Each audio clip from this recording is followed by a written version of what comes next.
दूज, चतुर्थी, अष्टमी,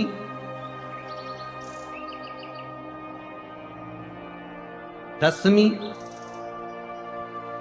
एकादशी, प्रदोष, शिवरात्रि, ये तिथियां ऐसी तिथियां हैं जिन तिथियों पर अगर भूलवश भी श्राद्ध पक्ष की दूज, चतुर्थी, अष्टमी, दशमी, एकादशी, प्रदोष, शिवरात्रि, ये श्राद्ध पक्ष की वो तिथियां हैं जिन तिथियों पर अगर गौ माता को एक चुल्लू पानी भी अगर पिला दिया जाता है तो हमारे पूर्वजों को तर्पण और तिलांजलि की जरूरत नहीं पड़ती, वो तर जाते।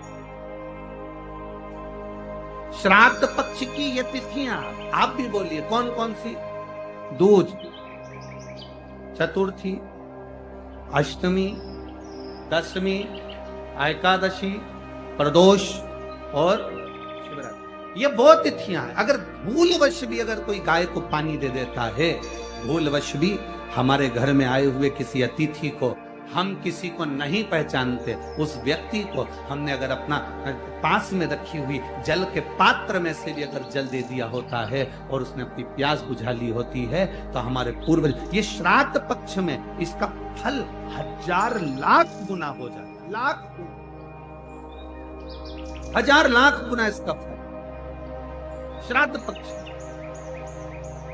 ये तिथियां एक ऐसी तिथियां हैं जिन तिथियों पर श्राद्ध पक्ष में गौ माता को भूल चूक से भी अगर किसी ने पानी पिलाया, या कोई साधारण व्यक्ति जिसको तुम पहचानते नहीं, जिसको तुम जानते नहीं, जल का आचमन भी करा दिया तो भी सुख है। उन तिथियों का स्मरण आप फिर करेंगे। दूज बोलते जाओ, चतुर्थी, अष्टमी, दशमी, एकादशी, प्रदोष, शिवरात्रि, ये श्राद्ध पक्ष की वो तिथियां हैं जिसमें सुख का अनुभव। महाशनि का काम क्या है? महाशनि करता क्या है? ये महाशनि जो असुर है, इसका काम क्या था? बस केवल ये भाग ग्रहण कर लेता था और पितृ को रुष्ट होना पड़ता। रुष्ट होते तो क्लेश। घर में, जिस घर के अंदर धूप छोड़ने के बाद पितृपक्ष में 16 दिन, जिस घर में धूप छोड़ने के बाद हाथ की अंजलि में जल लेकर नहीं छोड़ा जाता था, केवल धूप छोड़ दी और अंजलि में से पानी नहीं छोड़ा गया। गाय को श्राद्ध पक्ष में रोटी निकालकर खिला दी, थोड़ा सा जल गाय को नहीं दिया गया। कौवे को रोटी दी गई, कागा को भोजन दिया गया, जल नहीं छोड़ा गया। ब्राह्मण को भोजन कराकर उसको जल नहीं दिया गया। तो इस महाशनि का काम क्या था? श्राद्ध पक्ष में पितरों को जो भाग मिलता था, देवताओं को जो भाग मिलता था, पितृ पक्ष में पितरों को जो भाग मिलता था, जिसमें जल नहीं छोड़ा जाता था, उस भाग के, उस घर की 71 पीढ़ी का पितरों का हिस्सा ये महाशनि अपने खाते में ले लेता था और उसको अपने पक्ष में रख लेता था। तो पितृ उससे तरसते थे, उस भोजन के लिए तरसते थे। अब जरा विचार करिएगा। वैसे तो आप लोग सब समझदार हैं, वैसे तो आप लोग सब अगर धूप छोड़ते होंगे तो जल जरूर छोड़ते होंगे। बोलो सही है? देते हो ना जल? अगर अग्नि में तुमने थोड़ा सा भाग दिया है तो वहां पानी का छोड़ना जरूरी है, जल का छोड़ना जरूरी है। जल नहीं छोड़ा तो वो भाग महाशनि के खाते में चले जाता है, जल नहीं छोड़ा तो वो भाग महाशनि के पास पहुंच जाता है, महाशनि के खाते में। महाशनि का कर्म क्या है? अगर वो धूप छोड़ने के बाद पानी नहीं डलता है, जल नहीं दिया जाता है, पितरों को जल नहीं प्रदान किया जाता है, तो वो भाग जो महाशनि लेता है उसका स्थान हमारे घरों में भी बनता चले जाता है। उससे होता क्या है? तो कहा गुरुजी, देव पितर शिव महापुराण की कथा कहती है, घर में मान लो 1 रुपया कमाकर लाया जा रहा, घर के अंदर यदि 1 रुपया आ रहा है तो सवाया खर्च हो रहा, घर में धन दिख नहीं रहा, एक जरा सा बर्तन रखा है उसके पीछे घर में विवाद हो रहा है, तो समझ लो ये महाशनि का भाव प्रबल हो। घर में बच्चे, एक बेटा बीमार हुआ, एक बच्चा बीमार हुआ ठीक हुआ, दूसरा बच्चा बीमार हुआ ठीक हुआ, तीसरा बच्चा बीमार हुआ ठीक हुआ, छोटे बीमार होते होते बड़े बीमार होने लगे, एक बीमार पड़ रहा है एक ठीक हो रहा है, समझ लो महाशनि का प्रभाव है। मतलब तुम्हारे घर में अगर 4 बेटे हैं, 3 बेटे हैं, उन्होंने धूप तो छोड़ दी, पर किसी ना किसी ने जल देने से उसको जल प्रदान नहीं करा। गाय को रोटी तो श्राद्ध पक्ष में दे दी, पर जल नहीं दिया गया।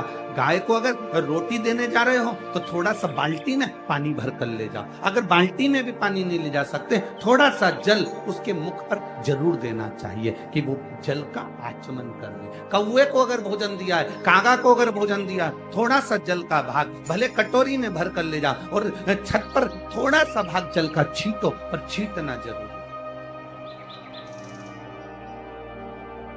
जरा जरा सी बात में अगर घर में क्लेश हो रहा है तो समझ लेना तुमने जरूर श्राद्ध पक्ष में पितरों को या तो गौ माता को या कागल को, तुम्हारे यहाँ जो भोजन दिया जा रहा है उसमें जल की भाव नहीं है, पानी नहीं। गुरुजी, हमारे घर में सब कुछ है, धन वैभव सत्ता सब है, पर शांति नहीं है। शांति नहीं, उसका कारण ये है कि महाशनि आपके घर पर प्रवेश कर, अर्थात तुमने जल का भाग,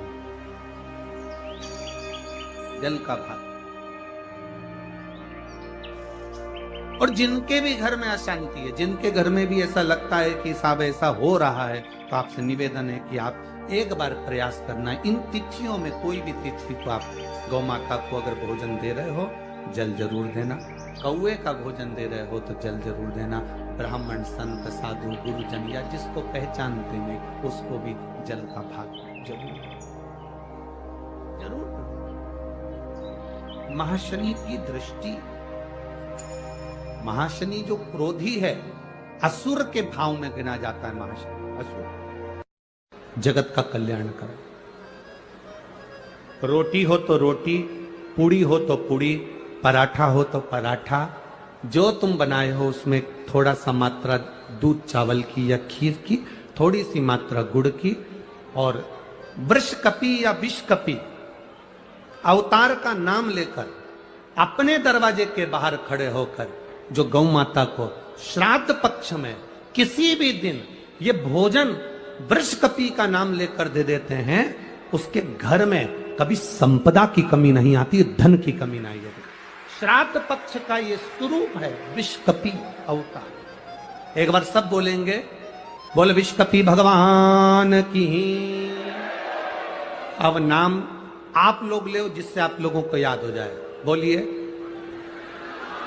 विषकपि भगवान की। श्री शिवाय नमस्तुभ्यम। हर हर महादेव। पूज्य गुरुजी ने इस वीडियो में आप सभी के लिए श्राद्ध पक्ष में होने वाली विशेष तिथियां, दूज, चतुर्थी, अष्टमी, एकादशी, प्रदोष, शिवरात्रि, इन सभी पर विशेष उपाय करने के लिए ये उपाय बताए हैं। इन सभी उपायों को हमें अपने पितृ दोष को दूर करने के लिए, पितरों को प्रसन्न करने के लिए ये सभी उपाय करने हैं। अगर वीडियो अच्छी लगे तो like, share and subscribe, comment में श्री शिवाय नमस्तुभ्यम हर हर महादेव अवश्य लिखने।